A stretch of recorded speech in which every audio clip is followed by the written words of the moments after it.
bienvenidos una vez más a nuestro tiempo de estudio. Te doy gracias como siempre por apartar este tiempo para compartir con nosotros, para estudiar de la palabra. Y como ya sabrás, las últimas semanas hemos estado hablando acerca del Sermón del Monte y de las bienaventuranzas.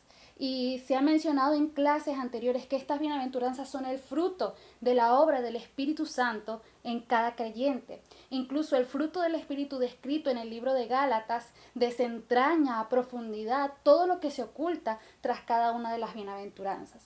Y para entrar un poco en contexto y tener una idea clara acerca de lo que estamos hablando, las bienaventuranzas están escritas como en dos partes: la causa y el efecto, la manera en la que Jesús desea que vivamos y las promesas que Él tiene para las personas que deciden vivir de esa manera. Entonces, esta forma de hablar de condición y de respuesta, esta forma de expresarse, era muy utilizada en el Antiguo Testamento. Lo vemos en expresiones como clama a mí, causa, y yo te responderé, efecto. O también lo vemos en otros versículos como deleítate en Jehová y Él concederá las peticiones de tu corazón. Los salmos, los proverbios están escritos de esta manera. Y eso nos da a entender que estos son principios que si seguimos, que si obedecemos, que si anhelamos y sobre todo que si perseveramos en ellos, tenemos la seguridad de que Dios es fiel y justo para cumplir con lo que nos ha prometido.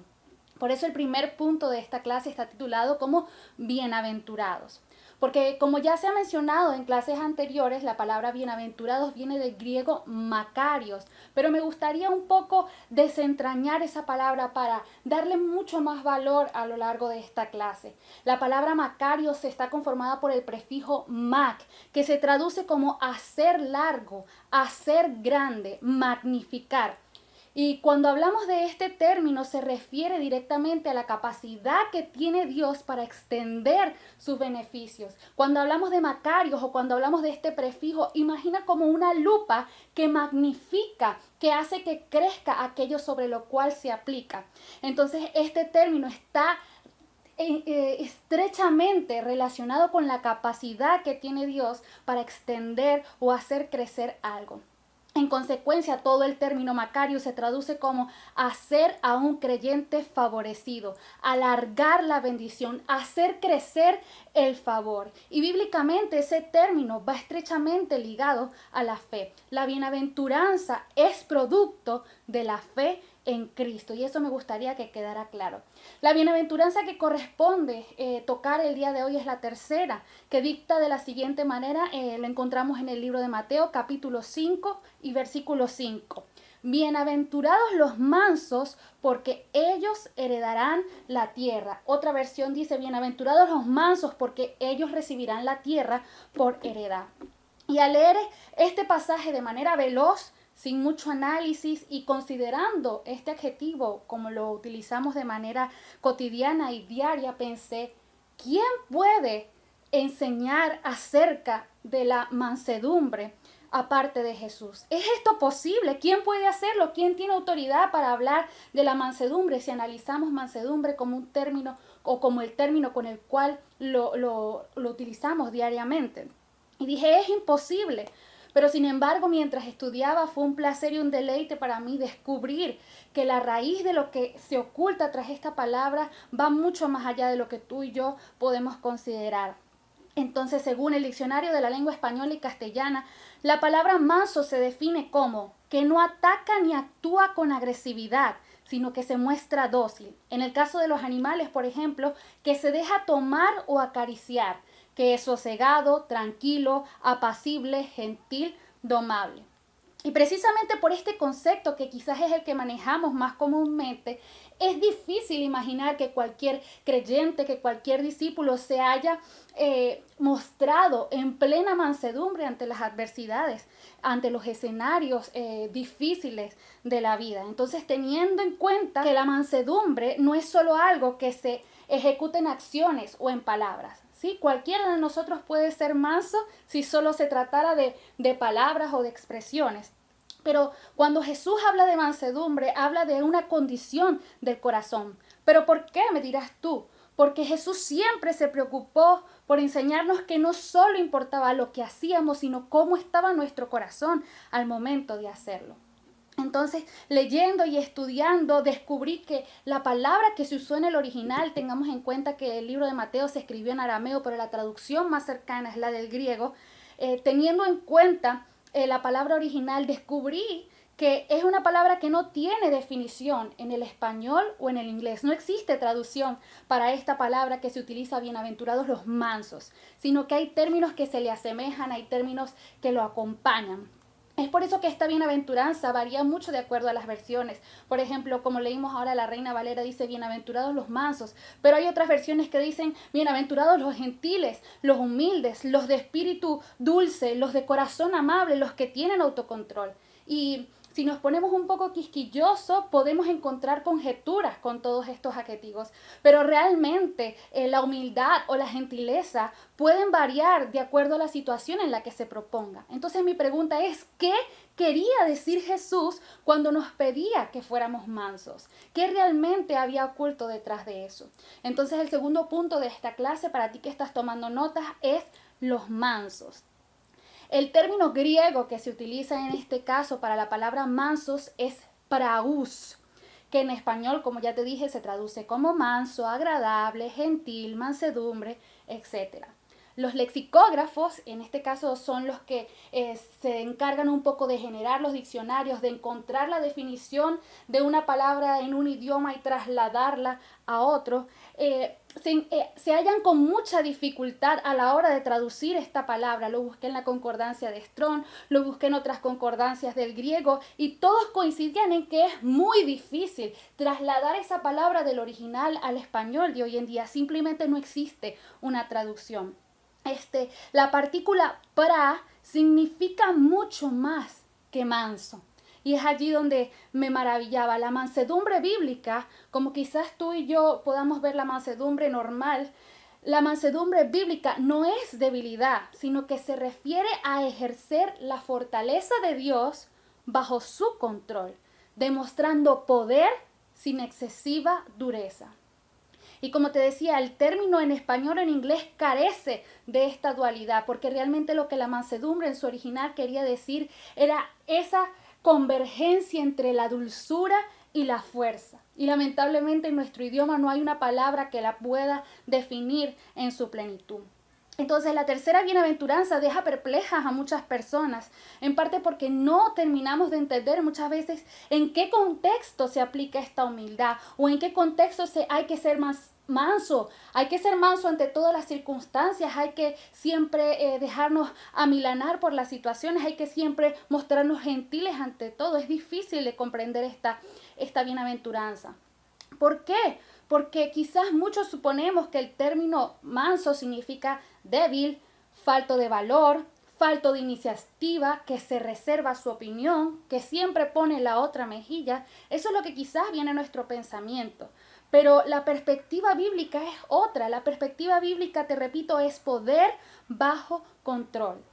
En el Antiguo Testamento, en el libro de Números, capítulo 12 y versículo 3, vemos que Moisés fue descrito como el hombre más manso, más humilde de entre todos los que habitaban la tierra. Pero déjame decirte, Moisés era un hombre de autoridad. Moisés fue la mano de Dios para portentos, para milagros, para cosas asombrosas. Moisés también se llenó de ira al ver cómo el pueblo volvía a la idolatría. Entonces, ¿qué hay que aprender de la mansedumbre de Moisés? Si pareciera que no es tan intachable como algunos piensan. O por ejemplo, Jesús se describió a sí mismo como manso y humilde y pareciera que esto contradice su acción enérgica al limpiar el templo. O por ejemplo, Jesús en algún momento dijo, yo podría pedir a mi Padre que envíe una legión de ángeles. Entonces luego nos dice, yo soy manso y humilde. ¿En qué cabeza cabe esto si Él acaba de decir que tiene la capacidad de hacer esto o aquello? Entonces, poder y fuerza bajo el control de Dios. Y el poder bajo el control de Dios tiene dos aspectos importantes y el primero es que se rehúsa a inflar su propia autoestima. Y el segundo es la renuncia a reivindicarnos a nosotros mismos por nosotros mismos. Y esto incluye el reconocer siempre que todo lo que tenemos proviene de Dios, pero también que el Señor es quien se encarga de nosotros, quien tiene cuidado de nosotros. Los humildes, los mansos, son aquellos que primeramente se someten a Dios, y eso es importante. Pero también tiene mucho del concepto que ya nosotros conocemos normalmente. Aquí tengo escrito, también son aquellos que pueden soportar el insulto, son aquellos que guardan silencio o dar una respuesta suave. Pero ¿cuántos de nosotros no lo hemos hecho alguna vez? ¿Cuántos de nosotros no hemos puesto la otra mejilla o nos hemos tragado las palabras?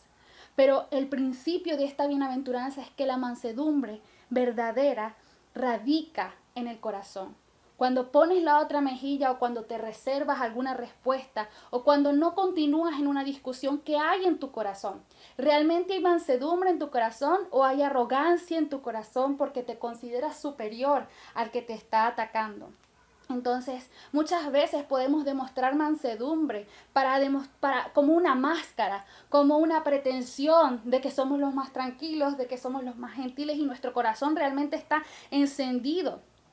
Pero la mansedumbre verdadera, al ser un fruto del Espíritu Santo, con paciencia, con temor de Dios, se controla a sí mismo. Un manso reconoce que no puede controlar las demás situaciones, pero sí puede controlarse a sí mismo. Entonces cobra sentido el hecho de que algunas traducciones bíblicas comenten bienaventurados los que tienen autocontrol, porque ellos heredarán la tierra, o bienaventurados los gentiles, porque ellos heredarán la tierra, o bienaventurados los de corazón dulce, porque ellos heredarán la tierra. Cobra sentido que haya tanta variedad de traducciones, porque la mansedumbre abarca una gran variedad de cosas. Entonces, la mansedumbre radica en que tú y yo descansemos en Dios, y es renunciar a ganar este mundo por nuestros propios medios o a través de nuestra propia fuerza.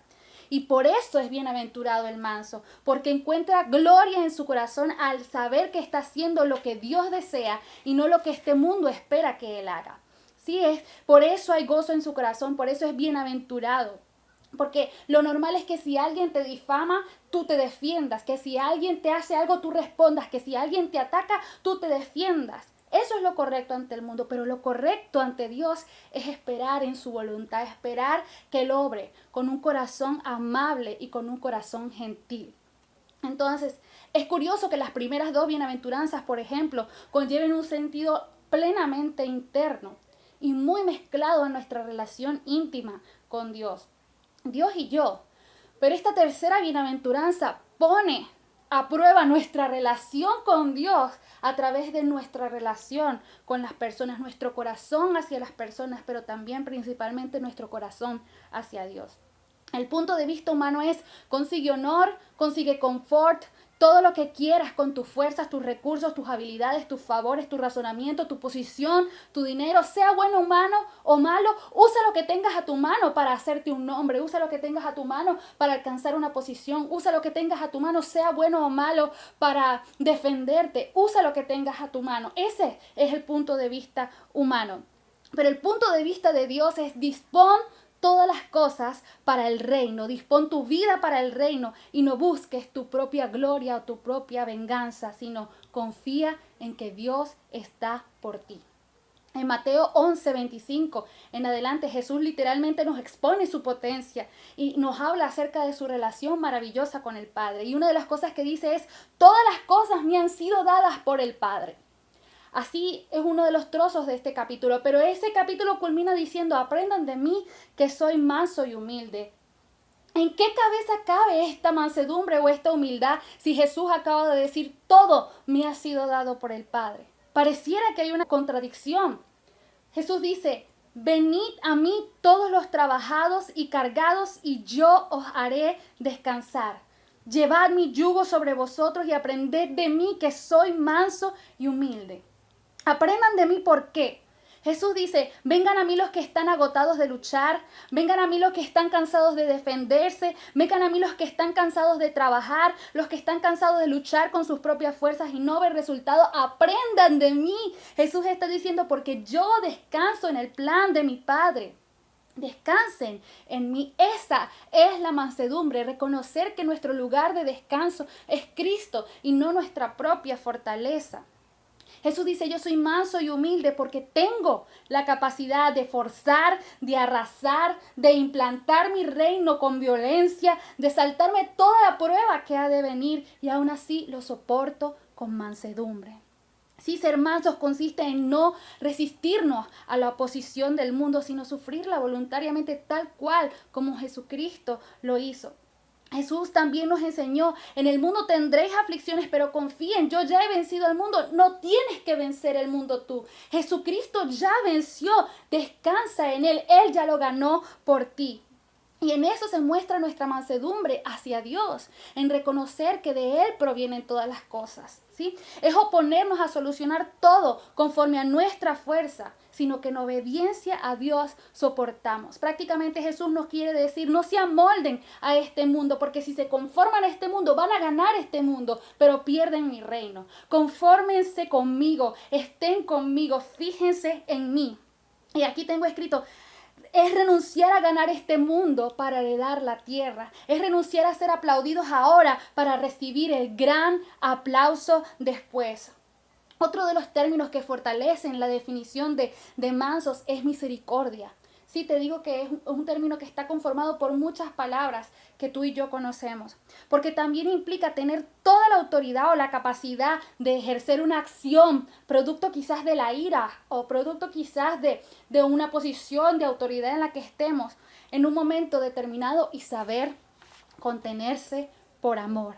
Y en ese aspecto vemos la mansedumbre hacia los demás. Hace un momento te hablé de la mansedumbre hacia Dios, pero ahora lo vemos hacia los demás. Jesús dijo, manso y humilde, pero le agregó a eso, manso y humilde de corazón, en mi corazón. ¿Por qué? Porque cualquiera puede ser manso y humilde en apariencias y por dentro estar incinerando el mundo, pero es en el corazón. Y fruto de lo que hay en el corazón surgirán las acciones. Y tú me dirás, Eliani, pero se puede fingir ser manso, se puede fingir ser humilde, pero eso no te llevará lejos en el reino de Dios. Acciones sin mansedumbre de corazón no nos llevarán muy lejos, o por lo menos no en el reino. Te digo, un animal manso tiene las mismas capacidades de un animal salvaje. Sí, eso es lo que muchas veces sorprende. Un animal manso tiene las mismas capacidades de un animal salvaje, pero hay algo, quizás el hábitat donde se crió, quizás su alimentación, hay algo que hace que actúe de manera diferente. Y ese algo en el creyente es el Espíritu Santo. El tercer punto de esta clase es heredarán la tierra. Y en esta bienaventuranza Jesús cita textualmente el Salmo 37 de David. Te invito a leerlo para entender esta bienaventuranza. Ese Salmo 37 está titulado como el camino de los mansos o la forma de andar de los mansos. Porque allí se expone todo lo que Jesús quería decirnos con esta bienaventuranza. En los tiempos que vivimos nosotros, evidentemente, no es el manso y no es el humilde el que está en autoridad o en poder. Los poderosos no son mansos y humildes. Los jefes quizás no son mansos y humildes. Y eso puede llevarnos a pensar, quizás esta bienaventuranza ya no tiene vigencia hoy, pero es porque esta bienaventuranza es una promesa para el reino venidero. En varios versículos del Salmo 37 David habla de heredar la tierra, de habitar en la tierra, de ser apacentados. Te digo, hay muchos, yo solo voy a mencionar algunos.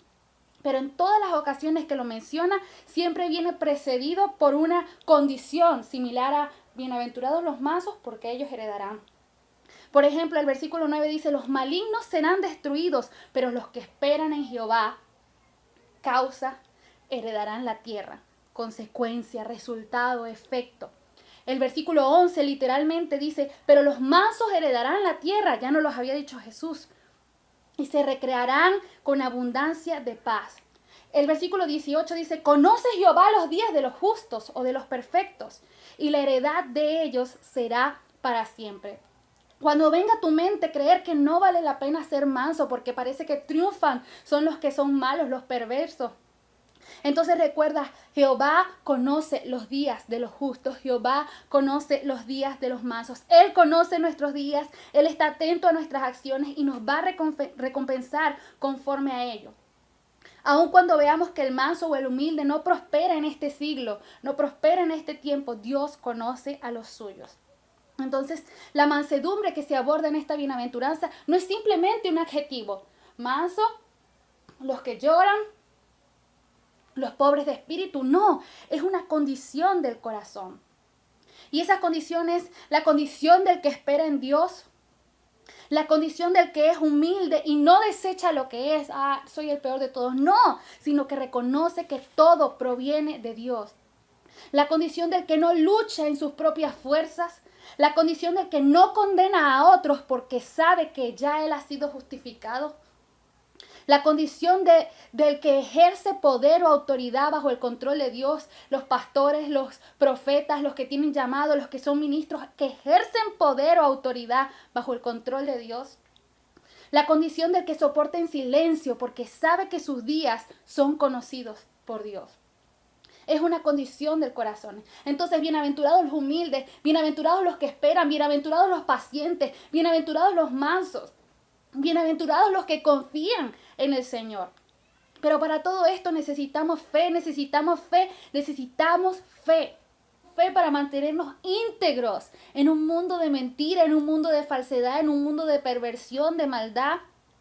Necesitamos fe para creer que vale la pena callar hoy, para creer que vale la pena muchas veces estar de rodillas, caídos o abatidos, para poder mañana estar de pie delante de la gloriosa presencia de nuestro Dios. Vale la pena callar hoy para poder cantar mañana delante de su presencia. Por eso David decía, ustedes ven cómo los malos prosperan, ven cómo ellos tienen frutos, riqueza, poder, estatus, lo que fuere, pero todo eso es aquí en la tierra. Gócense ustedes mansos, gócense ustedes los humildes, porque saben que disfrutarán de la promesa de Dios.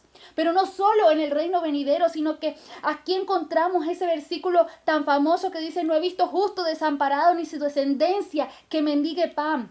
Los otros resbalarán, pero el Señor sostiene los brazos del justo. No es solo en el reino venidero. El Señor promete que en este tiempo, en medio de la aflicción, en medio de la contradicción, Él te sostendrá. Sostendrá tu mano para que no resbales. Será tu provisión en tiempo de dificultad.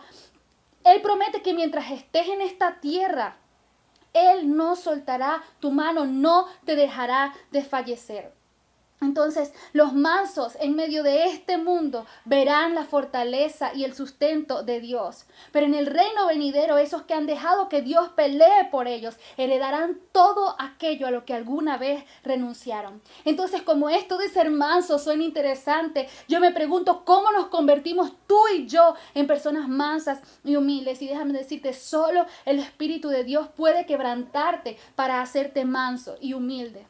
Si tú pudieses producir en ti mansedumbre y humildad por tus propios esfuerzos, te enorgullecerías de ti mismo y dirías, me he conseguido hacer a mí mismo manso y humilde, soy el más humilde de todos. Pero ahí se terminaría tu humildad. Por eso decimos que solo el Espíritu Santo puede crear ese carácter en el corazón de un cristiano que se ha rendido a Dios. Y tú me dirás, ¿es posible ser mansos humanamente sin la ayuda del Espíritu? Sí, probablemente, por supuesto. Pero los que son mansos según este mundo reciben recompensas según este mundo. Ejemplo de ellos, las personas que son conocidas por ser pacificadores, que se mostraron mansos ante alguna situación adversa. Hay personas que promueven movimientos políticos de paz, sí, de armonía. ¿Y qué reciben ellos? El reconocimiento de la humanidad con decoraciones, aplausos, libros, películas, programas de televisión. Reciben todo eso. ¿Y sabes qué? Es probable que Dios honre tu vida en esta tierra y en este mundo. Y te honre y quizás haya fama para tu nombre. Pero nuestra prioridad no es conseguir fama en este mundo, sino ser conocidos eternamente por Dios, sino recibir el aplauso del cielo por la eternidad. Y nuestro más grande ejemplo de mansedumbre es Jesús.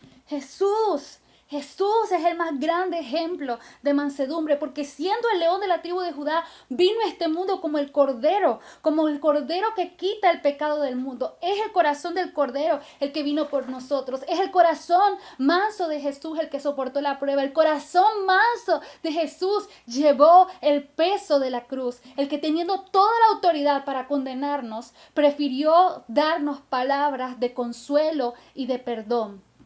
Jesús es la mejor definición de praus, ese término que te dije al principio, en el que convergían la dulzura y la fuerza. Jesús Si no había definición en el español o en el inglés para traducir ese término que había usado en la bienaventuranza, Jesús es nuestro mejor término para definir la mansedumbre. Porque aquel que teniéndolo todo se despojó de su grandeza. Porque aquel que no tenía que sujetarse a nada, ahora se sujeta a las leyes de la gravedad, a las leyes de la termodinámica. Tiene que sufrir dolor, tiene que padecer frío, hambre, pero no se opuso. No se resistió a la oposición del mundo. No se resistió a la oposición de este mundo.